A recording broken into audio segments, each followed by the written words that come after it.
एक अजीम मुजाहिद के दास्तान। किस्त नंबर 8। जुल्म वो जवार की तंद वो तेज आंधियों ने पूरी वादी को अपनी लपेट में ले रखा था। इंडियन आर्मी का जुल्म वो सितम एक तरफ, दूसरी जानिब इख्वानियों ने अवाम अलनास का जीना दो भर कर रखा था।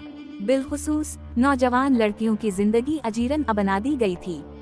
उन्हीं दिनों आशिक इख्वानी नामी एक दहशतगर्द ने मुझे बहुत परेशान कर रखा था, जिसकी वजह ये मैं सफापुरा हायर सेकेंडरी स्कूल में FA पढ़ रही थी।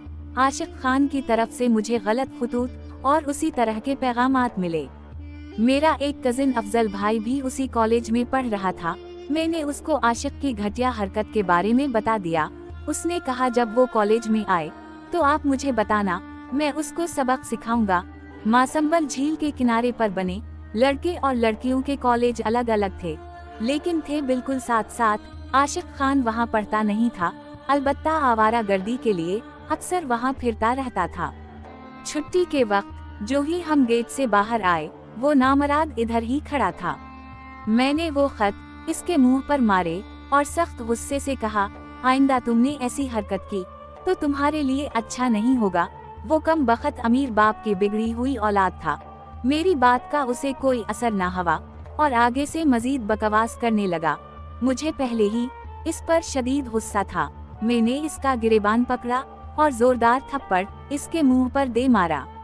उसी दौरान अफजल भाई भी आ गए और इसकी खूब दूरगत बनाई।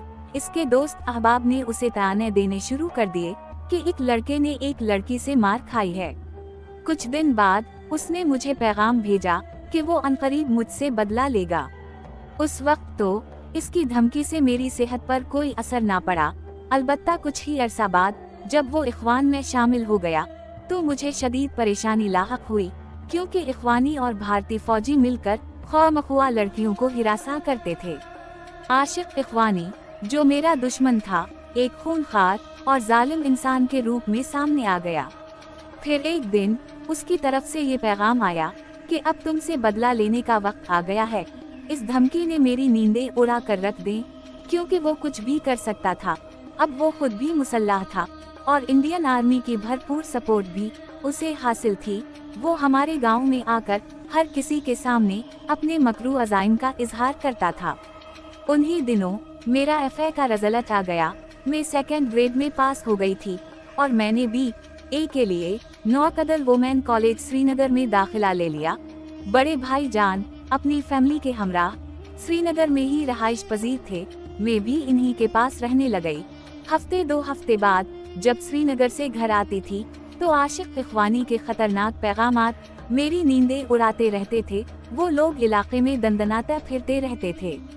उन्हीं दिनों हवाओं के दोष पर ये खबरें गश्त कर रही थीं कि जिस बाजीपुरा में अफगानी मुजाहिद आए हैं वो अनकरीब सफापुरा पहुंचने वाले हैं। मैं दिन रात अल्लाह से दुआ मांगती कि ए अल्लाह, अपनी तरफ से कोई निजात दहिंदा भेज दे जो मुझे इस जालिम के शर से बचाए। रफ्ता रफ्ता दुआएं असर दिखाने लगे। शहीदों और मजलूमों का खून रंग लाने लगा और सितम रसीदा लोगों को जुल्म वो जबर के घटा टोप अंधेरों में उम्मीद वो आस की जगमगा करती कोई किरण नजर आने लगी। क्रश टॉप शेरों का मसकन। कश्मीरियों की अक्सरियत पाकिस्तानी मुजाहिदीन को अफगानी कहते हैं और जिन अफगानियों के किस्से इलाके में मशहूर हो रहे थे वो दरअसल मुजाहिदीन जैश मोहम्मद सल्लल्लाहु अलैहि वसल्लम थे, जो इस वक्त हरकत अल इंसार के नाम से जाने जाते थे और बाजीपुरा के पहाड़ों में बैठकर दुश्मन पर झपटने के लिए पर तोल रहे थे। साजिद जिहादी ने इधर ही एक बड़ा तरबियती कैंप कायम किया हुआ था। मकामी नौजवानों को छोटे बड़े गर्ज हर कस्म के असलहे की तरबियत दी जाती थी। उसी कैंप में अब्दुर्रहमान कंधारी जैसे शीर तैयार हुए, जिनका जिक्र आगे आएगा इंशाअल्लाह। एक दफा मैं श्रीनगर से घर आई तो मेरी बड़ी बहन ने मुझे ये हैरत अंगेज खबर सुनाई कि कुछ दिन पहले हमारे घर 4 अफगानी आए थे। इस वक्त तक हम लोगों ने पाकिस्तानी मुजाहिदीन नहीं देखे थे, इसलिए मैंने बाजी से पूछा वो कैसे लगते थे। इन्होंने जवाब दिया, वो बहुत खतरनाक नजर आते हैं, उनके बहुत बड़े बड़े बाल हैं और इन्होंने बहुत सारा असलहा उठा रखा था। अब वो भारतीय कुत्तों और इख्वानी गुंडों को खूब सबक सिखाएंगे। हम देर तक इन्हीं की बातें करते रहे। आहिस्ता आहिस्ता इन्होंने चीवा के साथ वाली बुलंद वो बाला पहाड़ी क्रश टॉप पर डेरे डाले और गांव में भी आना शुरू हो गए। एक बार साजिद जिहादी 15-20 मुजाहिदीन के हमराह गांव में आए तो लोग जोश मुसर्रत से उनके पीछे नाचने लगे और हमारी फौज जिंदाबाद के नारे लगाने लगे। कई सालों से जुल्म व जबर की चुकी में पसने वाले लोगों के लिए ये मुजाहिदीन बल्ला शुबा निजात दहिंदा बनकर आए। लंबे लंबे बालों वाले अफगानी मुजाहिदों का नाम भारतीय फौज बिलखुसूस इख्वानियों के लिए दहशत की अलामत बन गया। लोगों ने इन्हें कुछ ज्यादा दहशत ज़दा करके रखा था। जब वो किसी से पूछते रात अफगानी आए थे, वो जवाब देता था हाँ सर 30-40 आदमी थे। खुदा की कसम वो इतने खतरनाक दिखाई देते हैं कि इनकी तरफ देखकर ही खौफ आता है। ये सब सुनकर बुनिये पर लर्जा तारी हो जाता था। इधर साजिद जिहादी ने कुछ ही अरसा में पूरे इलाके में जिहादी कार्रवाइयां शुरू कर दी। अब गानदर बल, सफापुरा, अजस, बल्कि सूरा बजापुरा, श्रीनगर तक साजिद जिहादी की कार्रवाइयों का मैदान था।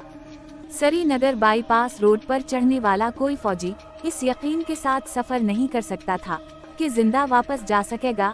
अब भारतीय फौज की गाड़ियों के परखचे भी उड़ रहे थे, वो भी सरबाजार, जिसकी तरदीद की भी कोई सूरत इंडिया के पास ना थी। साजिद जिहादी शुरू में शहबाज खान के नाम से इलाके में जाने जाते थे, लेकिन बाद में उस्ताद जिहादी और गाजी बाबा के नाम से ज्यादा मशहूर हुए। वो सर शाम बस्ती में आते और लोगों से मुलाकातें करके इन्हें अपना हमनवा बनाते थे। वो एक सेहर अंगेज शख्सियत के मालिक थे, जो उनसे एक बार मिलता वो उनका हम ख्याल बन जाता।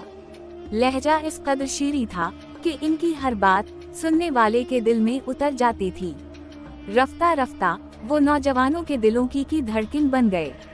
लोग इन्हें दुश्मन के बारे में हर तरह की मालूमात दिया करते थे।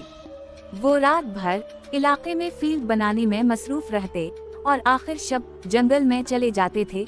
इस जंगल में कुदरती तौर पर काफी गार बने हुए थे, जो मुजाहिदीन के लिए महफूज पनाह गाहों का काम देते थे। उसके इस बुलंद पहाड़ से सारा इलाका नजर आ जाता था। गाजी बाबा ने पूरे इलाके में भारतीय फौज के खिलाफ बारूदी सुरंगों का जाल बिछा रखा था। पहाड़ के दामन से गुजरने वाली श्रीनगर बांदीपुरा शाहराह पर आए रोज बारूदी धमाके होते थे। कभी प्रेशर ककर में से धमाका होता था तो कभी गैस सिलेंडर के अंदर से माइन ब्लास्ट हो जाती थी। पे दर पे बारूदी धमाकों ने बुनिये को खौफ व हरास में मुब्तला कर रखा था। मुजाहिदीन कार्रवाई के बाद फलक बोस पहाड़ की वसतों में गुम हो जाते थे और इंडियन आर्मी जख्म चाटती रह जाती थी। भगवान के लिए माइन ब्लास्ट मत करो। मैन रोड से सुबह 10 बजे और शाम 4 बजे फौजी कानवाए गुजरते थे, जिन्हें अक्सर मुजाहिदीन निशाना बनाते रहते थे। बारूदी धमाके और क्रॉस फायरिंग रोज का मामूल बन गया था। इंडियन आर्मी मुजाहिदीन के हाथों मार खाने के बाद बेगुनाह अवाम पर अपनी भड़ास निकालते थे। लोग मुजाहिदीन से भरपूर ताउन करने लगे और उनसे कहते कि आप लोग हमारी फिक्र ना करें और इन काफिरों को चुन चुन कर कत्ल करें। एक दिन चीवा के लोग अपने कामों पर निकलने की तैयारी कर रहे थे कि अचानक फिजा एक जोरदार धमाके से गूंज उठी। धमाके की शिद्दत से दरो दीवार हिल गए। लोगों को सूरत हाल समझने में देर न लगी, इसलिए जिसका जदुर मुंह था भाग खड़ा हुआ। लोगों ने इंडियन आर्मी के तशद्दुद से बचने की यही तरकीब निकाली थी कि जब फायरिंग या माइन ब्लास्ट हो जाता था तो लोग करीबी गांव में जाकर छप जाते थे। फिर फौज के चले जाने के बाद घरों को लौट आते थे। गाजी बाबा ने इस कार्रवाई की जबरदस्त प्लानिंग बनाई थी। वो इस तरह के पहले धमाके से जब काफिरों के परखचे उड़ जाएंगे तो उसके बाद जाए वकुआ का मुआयना करने के लिए बड़े ऑफिसर आएंगे। चूँकि वो गर्मियों के दिन थे, चंद गज के फासले पर घने दरख्तों का झुंड था। अकल का तकाजा यही था कि गर्मी और धूप से बचने की खातिर अफसर वगैरह छांव में आ जाएंगे। मुजाहिदीन ने वहां पर भी एक ताकतवर माइन बिछा दी। अल्लाह पाक की नुसरत शामिल हाल रही और पहले ही धमाके से एक गाड़ी तबाही हुई और उसमें सवार तमाम फौजियों के टुकड़े कुआं में बिखर गए। हेडक्वार्टर वहां से 2 किलोमीटर के फासले पर था। थोड़ी ही देर में कर्नल सिंह ताजा दम लश्कर के हमराह जाए वकुआ पर पहुंचा। अपने सिपाहियों का हश्र देखकर इसकी आंखों में खून उतर आया। मुजाहिदीन तो उसके हाथ आने वाले न थे, इसलिए वो निहत्थे लोगों से बदतरीन इंतकाम लेने के मंसूबे बना रहा था। उसी दौरान अजल का फरिश्ता उसे दरख्तों के झुंड की तरफ ले गया। वो बड़े गुस्से के आलम में सामने खड़े पहाड़ को देख रहा था। इसे इल्म था मेरे जवानों को खाक वो खून में तड़पाने वाले उसी जंगल में मौजूद हैं। इस्लाम के शायर ये दिलफरेब नज़ारा पहाड़ से दूरबीन के जरिए देख रहे थे। इन्होंने देखा कि कर्नल के इर्द गिर्द काफी तादाद में फौजी जुमा हो चुके हैं। फिर इधर एक बार फिर रिमूव कंट्रोल RC का बटन दबाया और अल्लाह के दुश्मनों के जिस्म रेजा रेजा हो गए। ये धमाका पहले से भी ज्यादा सख्त था। कर्नल सिंह एक मेजर और 11 सिपाहियों के हमराह जहन्नम में चला गया। बाकी मानदा फौजी अपने साथियों के बिखरे हुए आज़ा देखकर हवास बाख्ता हो गए। इस दिन चश्म फलक ने उन खूनखार दरिंदों को शायद पहली मर्तबा इस कदर बेबस और खौफजदा देखा। इन्हें हर कदम पर बारूदी सुरंग का गुमान होता था। वो डरे सहमे बस्ती में आए ताकि लोगों को यरमुगाल बनाकर और इन्हें ढाल बनाकर अपने मर्दार फौजियों का मलबा समेट लें। गांव की गलियां सुनसान पड़ी थीं। दूसरे धमाके के बाद तकरीबा पूरा गांव खाली हो चुका था। इस वक्त बुनिया पर जो आफत नाजल हुई थी उसने उसे इंतकाम लेने के काबिल ही न छोड़ा था। इस कामयाब कार्रवाई से लोगों के कलीजे ठंडे हुए और इन्होंने मुजाहिदीन को मुबारकबादें दें। मेरे मामू जी गाँव के नंबरदार थे। इन्हें हर खास वो आम इज्जत की निगाह से देखता था। कर्नल सिंह इन्हें अक्सर धमकियां देता कि आपके गांव के लोग मुजाहिदीन का साथ देते हैं, इन्हें समझा दें वरना मैं इस गांव को आग लगा दूंगा। अल्लाह पाक ने उसे पहले ही जहन्नम का ईंधन बना दिया। मामू जी इस दिन घर में मौजूद थे। भारतीय फौजियों ने इनसे कहा, मखिया जी, नंबरदार साहब आकर देख लें कि मिलिटेंटों ने हमारे साथ किया। मामू जी ने काफिरों का जो हश्र देखा था इसकी वजह से कई रोज उन पर खौफ तारी रहा। उनका कहना था वो इंतहाई दहशतनाक मंजर था। हर तरफ खून और गोश्त के लोथड़े बिखरे हुए थे। किसी का पीठ फटा हुआ था और किसी की अंतड़ियां दरख्तों के साथ लटकी हुई थीं। मोहम्मद शफी को भी फौजी यरगमाल बनाकर ले गए थे। उसने बताया कि कर्नल सिंह इंतहाई भारी भरकम होने के बावजूद कई फीट ऊपर जाकर दरख्त के साथ लटक गया था। एक फौजी ने मुझे इसे उतारने का कहा। मैं दरख्त पर चढ़कर सोचने लगा कि इस मरदूद को किस तरह नीचे उतारूं। डरते डरते फौजी से पूछ लिया, सर कैसे उतारूं? इसने गंदी गालियां बीकते हुए कहा, अरे गरादू, नीचे साले को कौन सा जिंदा है। जब मैंने कर्नल सिंह को धक्का देकर नीचे गिराया तो उस वक्त बड़ा मजा आया। इसका यूं धमाके हुआ गोया कद्दू जमीन पर गिरकर फट गया हो। भारतीय फौजी हमेशा अपनी हलाकतों को राज में रखते हैं और जहां 6 आदमी ब्लॉक हों वहां बमुश्किल 2 का बताते हैं। लेकिन इस दिन मुजाहिदीन ने जो उनकी दरगत बनाई थी इससे वो इंतहाई खौफजदा हो चुके थे। इन्हें हर कदम पर मौत नजर आ रही थी, इसलिए इन्होंने मकामी लोगों की मदद से अपने मर्दों के टुकड़े समीटे और दम दबाकर भाग गए। इस दिन 25 के करीब फौजी वासिल जहन्नम हो गए थे। इसके बाद वो बारूदी सुरंग के नाम से ही डर जाते थे। एक दिन इन्होंने मामू के आगे हाथ जोड़कर कहा, मखिया जी, मुजाहिदों से कहो चाहे कुछ भी करो, भगवान के लिए माइन बलासित मत किया करो। फौजी अफसर की मिन्नत समाजित के बावजूद मुजाहिदीन ने बारूदी हमले जारी रखे। चंद दिनों के बाद गाजी बाबा ने उसी जगह के आसपास एक और माइन बिछा दी। इंडियन आर्मी के जवान इस कदर खौफजदा थे कि इन्होंने कई दिनों तक कैंप से बाहर निकलना छोड़ दिया और इस इलाके में गाड़ी पर सफर करना तो बिल्कुल बंद कर दिया। इस सड़क पर तमाम दिन लोकल गाड़ियां भी चलती थीं। कई दिन इंतजार करने के बावजूद भी इस तरफ कोई फौजी गाड़ी नहीं आई। बिलाखिर मुजाहिदीन ने माइन निकालने का फैसला किया। साथी चारों तरफ पोजीशनें लेकर तैयार खड़े थे ताकि मुमकिना खतरे से निपटा जा सके। भाई शाहिद नजीर उर्फ शर्जील माइन निकाल रहे थे। इस दौरान बदकिस्मती से माइन बलासित हो गई और भाई शाहिद नजीर जाम शहादत नोश कर गए। इसके बाद फौजी और ज्यादा खौफ में मुब्तला हो गए। बिलाखिर इन्होंने ये तरीका अपनाया कि सुबह सवेरे एक गश्ती पार्टी माइन डिटेक्टर के जरिए रोड चेक किया करती थी। रोड क्लियर होने की सूरत में सफर किया जाता था। ये चेकिंग सफापुरा से लेकर चीवा, तकीबाला और सदरकोट बाला तक होती थी।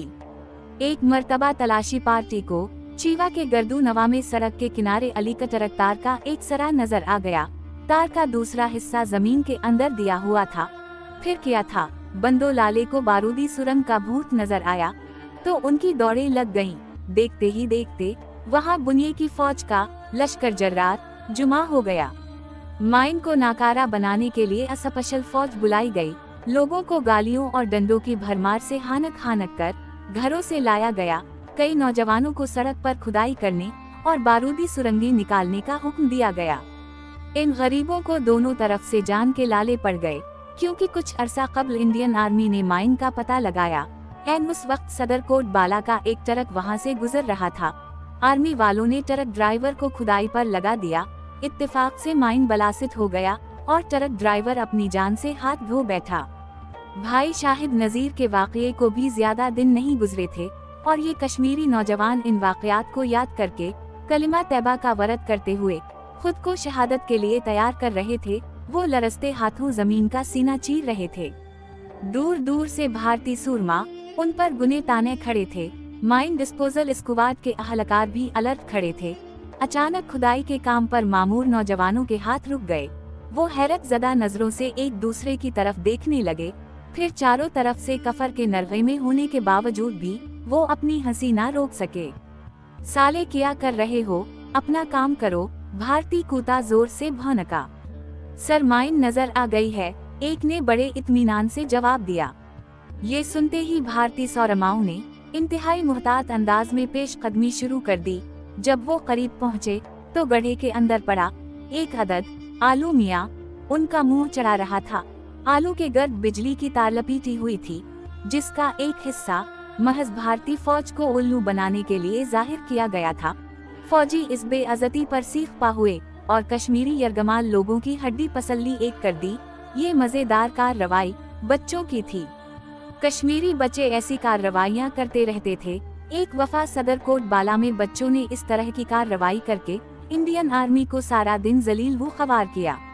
इन्होंने एक शापर के अंदर गुलाजत रखकर भारत के साथ अपनी नफरत का इजहार कर दिया। इसके अलावा छोटे बच्चे कांच की बोतल में मिट्टी का तेल भरकर और उसे दिया सिलाई दिखाकर फौजी गाड़ियों के अंदर फेंकते थे। ये बोतल हम कुछ इस अंदाज का बना होता था कि गाड़ी के अंदर गिरते ही जोरदार धमाके से फट जाता था। गाय माता के बेटे मुजाहिदीन का हमला समझकर पूरा का नौए रोक देते और बदहूसी के आलम में हजारों गोलियां अंधाधुंध फायर करते थे। काफी असलहा जाया करने के बाद जब इन्हें हकीकत हाल का इल्म होता था तो वो शर्मिंदा होकर रह जाते थे।